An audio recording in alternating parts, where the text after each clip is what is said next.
শোনেন, ওই কোর্টের ভিতরে ওই গেটের ওই পাশে ছিলাম, গেটের ভিতরে প্রথম গুলির আওয়াজ, তারপর আছে আপনার কোপ দিয়েছে, এটা দেখি আমরা অনেক লোক, বহুত লোক, কিন্তু কেউ তো সাহস পাচ্ছে না সামনে আসতে।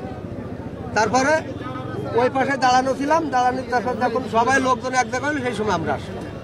এইটুকুন দেখি। কয়জন ছিল? ওরা তো মোটর সাইকেলে, কিন্তু আমরা তো সাহস পাচ্ছি কেউ না, পাবলিক কেউ সাহস পাচ্ছে না সামনে আসার জন্য। আমি দোতলায় ছিলাম, দোতলায় একটা ফাঁকা আওয়াজ দিল, তাকাইলাম, তারপরে দেখলাম যে 2-3 জন লোক 2-3টা ফায়ার করলো, আর ওই দিক চলে গেল মোটর সাইকেলে। এতটুকু, তাদেরকে আমি চিনতেও পারিনি। মোটরসাইকেল যেটা রাখা আছে এটা কাদের? এটা যাদেরকে মারছে তাদের। জি জি, দুজনে দুইটা মোটরসাইকেল। এতটুকু আমি জানি, এর বেশি কিছু জানি না। পুলিশ শব্দ হলো, আমরা ওই কোর্টের সামনেই ছিলাম।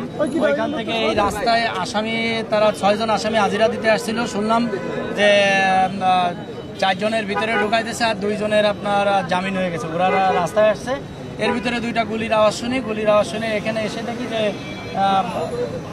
দৌড় মেরে ওইখানে পড়ে গেছে। আইল্যান্ডের পরে পড়ে যাওয়ার পরে লোকজন সব জড়ো হয়েছে, কিন্তু কারা গুলি করছে এইটা দেখতে পাই না। গুলিটা করছে শুনলাম আসামি পক্ষের লোকজন, তারা আসামি হাজিরা দিতে আসছিল কোর্টে। জি।